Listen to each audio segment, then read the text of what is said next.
quick review because I just ordered this on a whim. It came in yesterday, and it's short enough that I actually read it through last night and finished it this morning before I went to work. It is The Brave Little Toaster Goes to Mars. Now, some may remember the Disney sequel of the now classic Brave Little Toaster, and probably thought, okay, that's a crazy idea, whatever.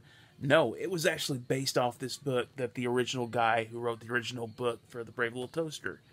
And I'm like, wow, that is an insane idea. And I actually revisited The Brave Little Toaster Goes to Mars because the original film is celebrating its 35th anniversary, and I'll have a video of that later on this month. But here's the thing about this. Comparing it to the Disney sequel, they actually took almost every single element of this book and put it in the movie. So, like, all that weird kind of like appliances starting a civilization on Mars, and then there's this Supreme Commander, and then Toaster has to debate him to be elected the new Supreme Commander because he is going to pretty much bomb Earth.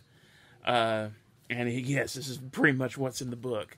The only thing they actually changed is that I guess in the original book, the whole journey to the old master apparently ended on an interesting note where, like, they have a new owner now at the beginning of that book, because starting off with this book, they belong to a completely different person. They belong to like an elderly ballerina, and apart from that, it does go pretty much the way that the movie went. The only difference is that in the movie, they are still with their old master, and their old master has now had a baby, so they have a little master, and then the little master, through circumstances, gets zapped up to Mars. So that's the whole journey of the movie. They have to go get the kid.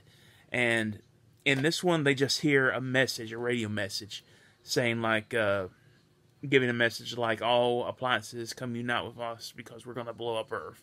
And apart from that, pretty much the whole beats that the movie did are in this book. And look how short this is. This is a very novella book.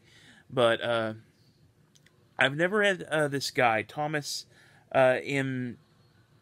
Disch, I think is how you say it. I may be wrong. I've never read his books before, but he has like a very all of the characters and like all of the action in this feel very robotic, yet lyrical kind of way. Not just the fact that they have poems and song lyrics and stuff in this book, they do, but almost all of the appliances talking like a very kind of robotic but like poetic kind of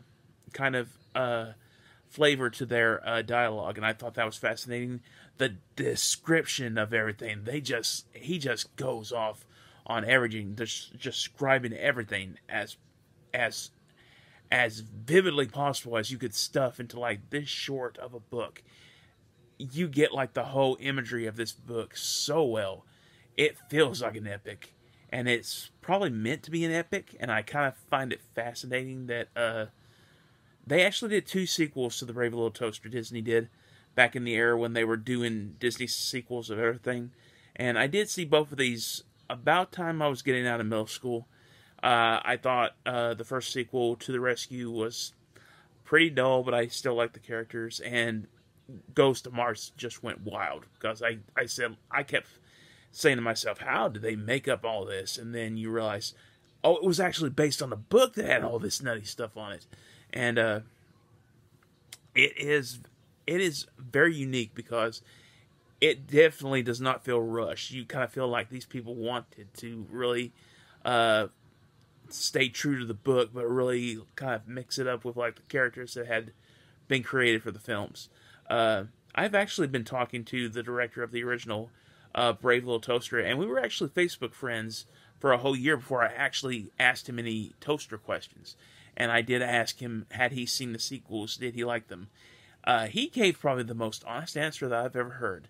He said, I have not seen the sequels because that was such a special time with such a great and perfect cast and crew that I do not want to burst the bubble of what was done without us. So I kind of like, that is a sweet thing to say. And he also said, I don't have any problems with anyone that likes the sequels. He said like, I don't want to misquote him. I can't remember actually what he said, but it was a very kind note saying like the sequels are what they are, and like if people that like them enjoy them, so that's wonderful. I don't want to misquote him on this one. So what do I think about the book? The book is fascinating, and it's probably like, it was such a quick read, but it is such an enjoyable read. I recommend it full-heartedly. Definitely try to find this on Amazon. But what is so crazy, and the last thing I'll say about this book, the sequel to The Brave Little Toaster, it costs about $3 from Amazon to ship here. The original book on any selling site will usually go up to like $200 to $300. That is seriously how rare it is, apparently. So, yeah, if you can find any copy of that you don't have to pay that number for, you are insanely lucky. So, take care, and I hope you enjoy your summer, everyone.